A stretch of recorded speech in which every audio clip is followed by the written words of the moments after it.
Hello and welcome to Algebra 1, Chapter 5.5, and this section is called Applying Systems of Linear Equations.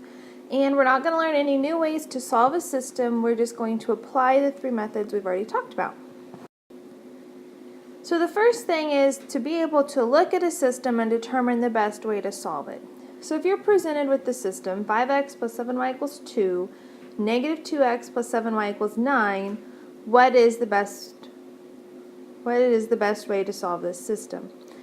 And so I would say the best way is going to be elimination, and it has to do with how it's set up and then the fact that nothing has a coefficient of 1. So when it asks you this question, we do need to write the answer. So elimination. Okay, and then we're going to go ahead and solve it. So to use elimination, I would suggest you multiply the second equation by negative 1. So I'm going to rewrite the top one because remember you want them on top of each other. Then when we go to add them together, you're adding your columns. So 7x, the y's cancel, equals negative 7, divide by 7, x equals negative 1. And then remember, you plug that back into one of them. We'll plug it into the top one. So we're going to plug it back in to find y. Make sure you write out your steps so you don't make any silly errors. So 7y equals 7, divide by 7, y equals 1. And then remember, you always write your answer as an ordered pair, and it is xy. Alright, so the first step, you'll look at this. What is the best method for solving it? Again, this one is elimination. Okay, and it's because you do not have a coefficient of 1 anywhere, and that's going to be the best bet for substitution. So what would we multiply by to eliminate? Multiply the top equation by 2 would give you opposite y's. And remember, it doesn't matter if you have opposite x's or opposite y's, just as long as one of them's opposite. So there's the new top equation. I'm going to rewrite the bottom equation so I can keep them together. This is 11x equals negative 22. Divide by 11. X is negative 2. And then remember, you plug x back into one of them. I'm going to pick the bottom one. We're going to plug x back in, solve for y. So 8y equals 8, y equals 1, and again your answer is always an ordered pair, negative 2, 1. And remember, you should really be checking your answers. Plug x and y back in and make sure those equations work, and then you know for sure you have the right answer. Okay, at a Boy Scout fundraising dinner, Mr. Jones bought 2 adult meals, 3 children's meals for $23. If we look at this first sentence here, or this first equation, 2 adult meals plus 3 children's meals, $23. Okay, so that's there. They've already written it for us, and that's what that is. So Mrs. Gomez bought 4 adult meals. So here we go, 4 adult meals, 2 children's meals, and for a price of $34. All adult meals are the same price and all children's meals are the same price. So the following system can be used to represent this situation. First of all, we want to determine the best method for solving it. So if you're looking at that, what's the best method to solve it? Again, I would say elimination. And it's not always going to be elimination, but elimination you're going to find is a little more useful than substitution. Okay? And so we determine the best method. Now we want to solve it.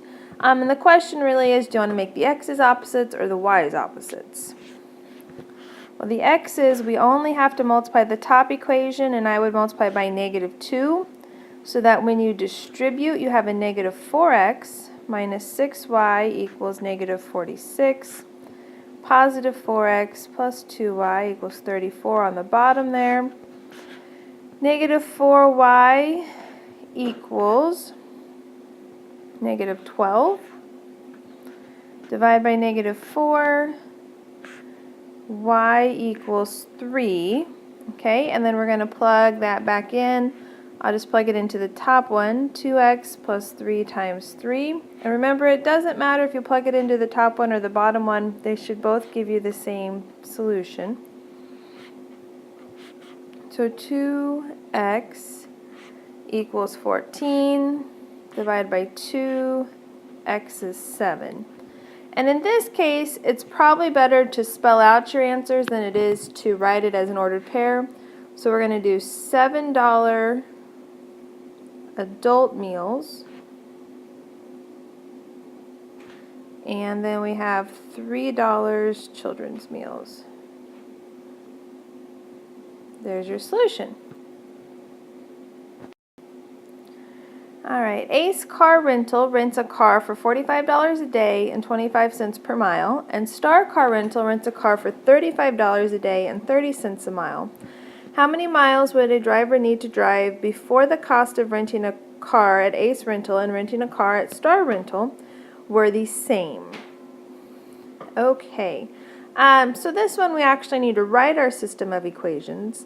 And any time that it gives you a starting point, and then it talks about by going up by so many per day, per mile, you really are looking at slope-intercept form. And so your two equations here, because we have two variables, your variables really are how many miles and then what's a total cost. Those are the two things we don't know. So your two equations are actually your two car rental companies. So our equation for Ace, and I would just write it in slope-intercept form, y equals 0.25x plus 45, okay?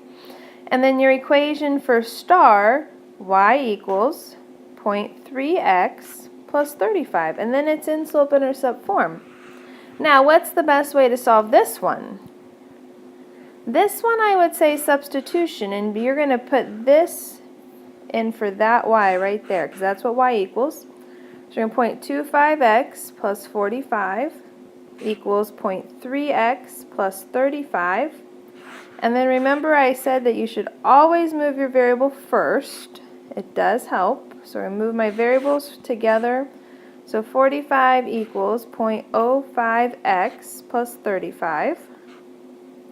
Now I'm going to move my constant to the other side. So 10 equals 0.05x, divide by 0.05, x equals 200. Okay, now what did x stand for? We didn't really specify it anywhere. What did x stand for? X was miles, because we were taking 25 cents and 30 cents times the miles. Y was a total cost. And what is it that it asked us to find? It asked us to find how many miles would we need to drive, which means I need to find x, which means I'm already done. I don't have to find y. There's my answer. If we drive 200 miles, then it's going to cost us the same amount from each. And you could go ahead and figure out that amount, but this problem does not ask you for that amount. Alright, Jared has volunteered 50 hours and plans to continue volunteering 3 hours each week. Clementine just started volunteering 5 hours each week. Find the number of weeks in which Jared and Clementine will have both volunteered the same number of hours. So how many weeks from now will they have volunteered the same number of hours?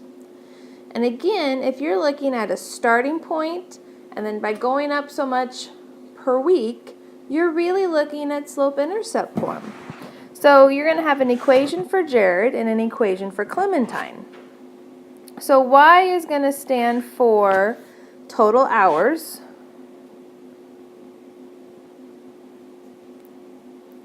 And x is going to stand for weeks. So Jared's is going to look like y equals 3x plus 50, because he's going to start at 50 and he's going to go up 3 hours per week. Clementine is going to have y equals 5x, and there's no plus anything because she's starting at 0. So again, I would say this is substitution, and I would put this 5x right there for that y. So you're going to have 5x equals 3x plus 50 minus 3x, 2x equals 50, x is 25, and then you really need to ask yourself, is that the answer I'm looking for? It is, because it wants to know how many weeks, and we said weeks was x, and that's what we found, so we're going to put weeks on it, because remember you're always putting units on your answers. So there we go, 25 weeks. All right, let me know if you have any questions, and I'll see you in class next time.